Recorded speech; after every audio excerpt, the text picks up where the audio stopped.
Сәлеметсіздер, құрметті студенттер. Менің аты жөнім Молдажанова Маржан Серікқызы, терапиялық стоматология кафедрасының ассистентімін. Бүгінгі дәрісіміздің қарастырылатын тақырыбы көп түрлі эксудативті эритема. Яғни бұл дәрістің жоспарына сәйкес көп формалы эксудативті эритеманың анықтамасын, жіктелуін, оның инфекциялық аллергиялық эксудативтік түрін, токсикалық аллергиялық эксудативтік түрінің клиникасын, ажыратпалы диагностикасын және емін қарастыратын боламыз. Көп формалы эксудативті эритема бұл жалпы жедел басталатын тері және шырышты қабықтардың полиморфты бөртпелері айналым түрінде көрініс беретін, ағымы созылмалы, әсіресе көктем және күз айларында қайталануға бейім ауру болып табылады. Суреттегі көрініске назар аударатын болсақ, төменгі еріннің шырышты қабығындағы эритема фонындағы көпіршіктер және эрозияларды көруге болады. Еріннің қызыл жиегінде қабыршақтар, тілдің арқасында ақ түсті микробтық қақты көре аламыз. Бұл көріністер көп формалы эксудативті эритеманың барысында объективті қарау кезінде анықталады. Жалпы көп формалы эксудативті эритеманың этиологиясына байланысты екі түрін ажыратамыз. Инфекциялық аллергиялық гепатиялық түрі. Бұл түрінің этиологиясы көбінесе ошақты инфекциялар, адам ағзасындағы созылмалы тонзиллит, гайморит, периодонтит, аппендицит инфекция ошақтары себеп болуы мүмкін. Сондай-ақ бұл түрінің аутоиммунды этиологиялық теориясы да қарастырылуда. Келесі түрі токсикалық аллергиялық түрі, немесе симптоматикалық деп те аталады. Бұл түрінің этиологиясы дәрілік заттар. Яғни сульфаниламидтер, амидопирин, барбитураттар, тетрациклин препараттарын науқас қабылдауының нәтижесінде туындайды.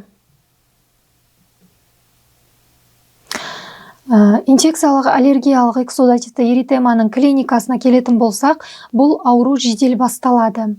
Ангина, яғни тамақтың ауруы, температураның 39 градусқа дейін көтерілуі, науқастың инжар болуы, бас ауруы, буындар, бұлшықеттердегі ауырсыну, тері және шырышты қабықтың, соның ішінде ауыз қуысының, еріннің, қызыл жиегісінің, жыныс мүшелерінің қабынуы мен оларда бөртпелердің, полиморфты бөртпелердің пайда болуымен басталады.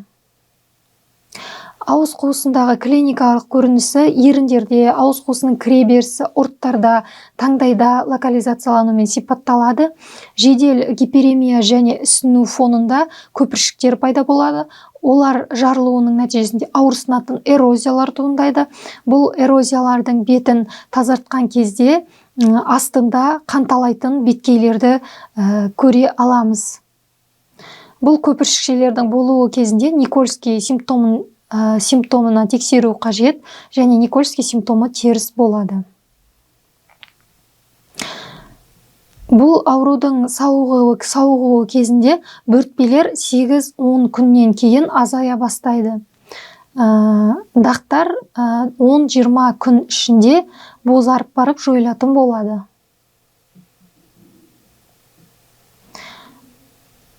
Мына клиникалық көріністе инфекциялық аллергиялық түрін бақылай аламыз. Еріннің қызыл және ісінген шырышты қабығы фонында эрозиялар, қанды қабыршақтар орналасқан. Келесі токсика аллергиялық формасының клиникасына тоқталатын болсақ, сыртқы тексеру кезінде жаңағы бірінші инфекциялық аллергиялық түріне ұқсас болады. Тері және ауыз қуысының шырышты қабығы зақымданады. Жиі көпіршіктер сырттай өзгермеген теріде пайда болады. Эрозиялар баяу жазылады. Жыл мерзіміне тәуелділік жоқ, яғни белгілі бір жаңа этиологиясында айтылған медикаментозды препаратты қабылдаумен байланысты.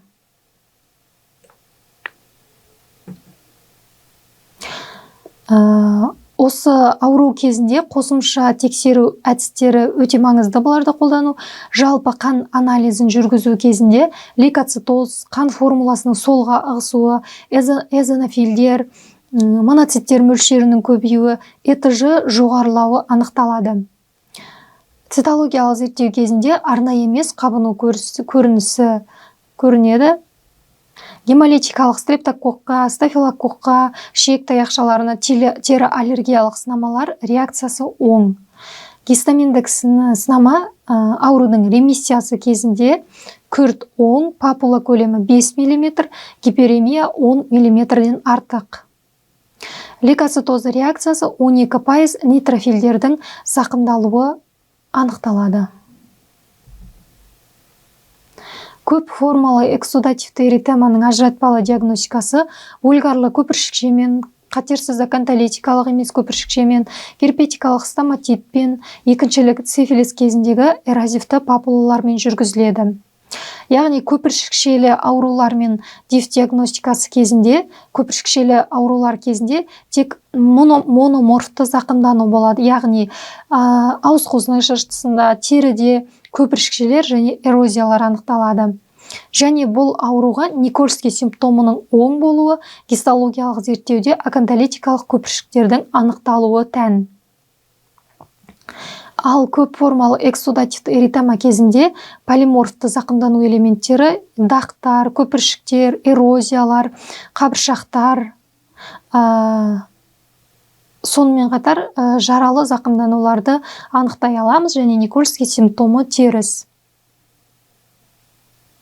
Герпетикалық стоматитпен ажыратуды жүргізген кезде герпетикалық стоматит көбінесе ауыз қуысының шышты қабығында, ауыз қуысының еріннің айналасында теріде орналасады. Ал дененің терісінде көріністері болмайды және герпетикалық стоматитке тән вирусты, яғни қоздырғышын вирусологиялық зерттеу кезінде нақтылай аламыз және герпетикалық стоматиттің басталуы ауыз қуысында жинақталған ұсақ көпіршіктердің пайда болуымен, олардың бір апта көлемінде эпителизациялануымен және де ағзадағы жаңағы иммунитеттің өте төмендеуімен, тұмау аурулары мен аурудан кейін көрініс беріп жатады. Екіншілік сифилис кезіндегі эразивті папулалармен салыстыратын болсақ, бұл кезде де ауыз қуысында жаңағы папулаларды, эрозиялы ошақтарды анықтауға болады, бірақ бұл папулалардың беті сарғыш налетпен жабылған және осы папулалардың қырындыларын жаңағы зерттеу, лабораториялық зертханалық зерттеу барысында цифилис ауруының қоздырғышы, яғни трепанема қоздырғышын анықтай аламыз. Көп формалы эксудативті эритеманың жалпы емдеуі барысында қабынуға қарсы ем жүргізіледі. Бұл жерде, яғни температураны төмендетуге парацетамол препаратын күніне 4 рет бір таблеткадан бір апта көлемінде тағайындауға болады. Сенсибилизацияны азайтатын терапия міндетті түрде, яғни бұл жерде супрастин, тавигил, ацетилсалицил қышқылы препараттары қолданылады. Келесі дезинтоксикациялық терапия мақсатында натрий тиосульфатының 30% ерітіндісін тағайындауға болады. Дәруменді терапия ПП және С витаминдерінің тағайындалуымен жүзеге асырылады. Және де тағы да маңыздысы антибиотикті терапия ауыр жағдайларда міндетті түрде жүргізіледі. Сосын науқасқа құрамда аллергендер болмайтын, тітіркендірмейтін арнайы диета тағайындалады. Аурудың қайталануы жиілейтін болса, арнайы десенсибилизациялайтын терапия, яғни стафилококкты анатоксинмен емдеу жүргізіледі. Жергілікті емдеу симптоматикалық, яғни ауыз қуысындағы ауырсыну сезімін басу үшін жыныстандыру, аппликация лидокаиннің 1-2% ерітіндісі қолданылады.